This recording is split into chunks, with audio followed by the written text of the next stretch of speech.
تو سرکار علیہ الصلوۃ والسلام کے اگر حسن و جمال کو بیان کرنے کا ہمیں موقع ملے تو یہ ہمارے لیے سعادت کی بات ہے. اور کس زبان سے سرکار علیہ الصلوۃ والسلام کا حسن و جمال بیان کیا جا سکتا ہے؟ وہ شاعر نے لکھا نا کہ زندگیاں ختم ہوئی اور قلم ٹوٹ گئے پر تیرے اوصاف کا ایک باب بھی پورا نہ ہوا. واہ. محبوب بڑے آئے دلدار بڑے دیکھے پر جو دیکھے سبھی ان کے قدموں میں پڑے دیکھے. اللہ اکبر.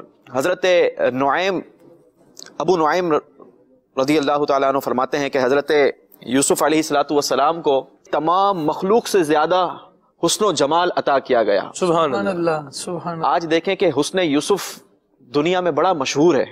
حضرت اگر کسی کے حسن کی بات کی جائے تو فوراً سے جو پرسنلٹی ہمارے ذہنوں میں آتی ہے وہ حضرت سیدنا یوسف علیہ نبینا علیہ الصلوۃ والسلام کی آتی ہے کہ اللہ تبارک و تعالیٰ نے آپ کو حسن بے مثال عطا کیا. کیا بات. لیکن جب بات کی جائے محبوب رب العالمین کی، اللہ تبارک و تعالیٰ کے پیارے محبوب کی، تو ہمارے آقا صلی اللہ تعالیٰ علیہ وسلم کو وہ حسن و جمال عطا ہوا جو کسی اور مخلوق کو عطا نہیں ہوا. اور حضرت یوسف علیہ الصلوۃ والسلام کو جو حسن عطا ہوا وہ صرف ایک جز تھا، لیکن جب مصطفیٰ کریم علیہ الصلوۃ والسلام کو حسن و جمال عطا کیا گیا تو وہ حسن کل عطا کیا گیا. حضرت سیدنا دیکھیں اگر کسی کی حسن و جمال کی بات کی جائے نا تو جب کوئی شاعر حسن و جمال کی بات کرتا ہے تو وہ اپنے انداز میں بات کرتا ہے، ایسی بات، اور وہ کھل کر بات کر سکتا ہے. شاعر اپنی لینگویج میں، اشعار کی زبان میں. تو حضرت سیدنا حسان بن ثابت رضی اللہ تعالیٰ عنہ نے جو نبی پاک علیہ الصلوۃ والسلام کا حسن و جمال بیان کیا وہ بے مثل و بے مثال بیان کیا. اللہ اکبر. اللہ اکبر. اسے آپ نے بڑے اچھے انداز کے ساتھ بیان کیا.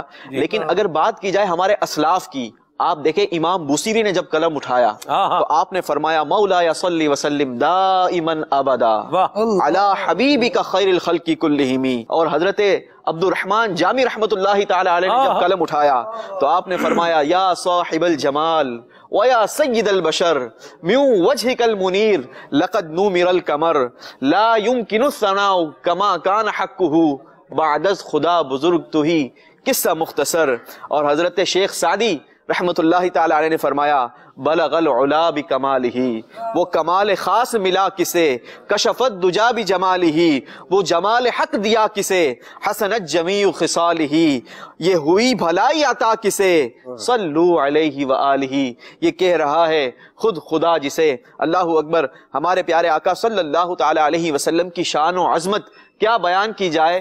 جب عاشقوں کے امام احمد رضا خان رحمت اللہ تعالی علیہ نے قلم اٹھایا تو آپ نے نبی پاک علیہ الصلوۃ والسلام کی شان و عظمت کو کچھ اس طریقے سے بیان فرمایا رخ مصطفیٰ ہے وہ آئینہ کہ دوسرا کوئی آئینہ، نہ کسی کے بزم خیال میں نہ دکان آئینہ ساز میں. اللہ اکبر.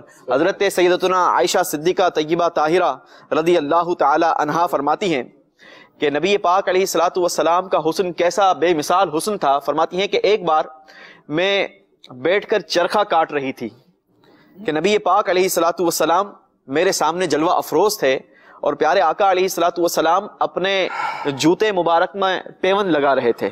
اللہ اکبر. سلمان بھائی کیا وہ منظر ہوگا، وہ کیا سما ہوگا. حضرت عائشہ صدیقہ طیبہ طاہرہ عابدہ زاہدہ رضی اللہ تعالی عنہ فرماتی ہیں کہ آپ کی پیشانی مبارک پر کچھ پسینے کے قطرے جو ہے وہ بوسے لے رہے تھے. اللہ اکبر. اور جس سے نور کی شمعہ یہ بلند ہو رہی تھی، نکل رہی تھی. اس حسین منظر کو جب میں نے دیکھا تو میں اپنے چرخے کو کاٹنے سے رک گئی اور بس نبی پاک علیہ الصلوۃ والسلام کے چہرہ اقدس کی طرف میری نگاہ تھی. میں یوں کہا جائے کہ ٹک ٹکی باندھ کر نبی پاک علیہ الصلوۃ والسلام کے چہرہ اقدس کا نظارہ کر رہی تھی. جب پیارے آقا علیہ الصلوۃ والسلام نے میرا یہ عالم دیکھا تو پوچھا کہ عائشہ کیا ماجرا ہے، کیا ہوا ہے، کیوں چرخہ روک دیا ہے. اللہ اکبر. حضرت عائشہ فرماتی ہیں کہ میں نے عرض کی یا رسول اللہ صلی اللہ علیہ وسلم آپ کی پیشانی مبارک پر پسینے کے قطرے ہیں، وہ نور کے ستارے معلوم ہو.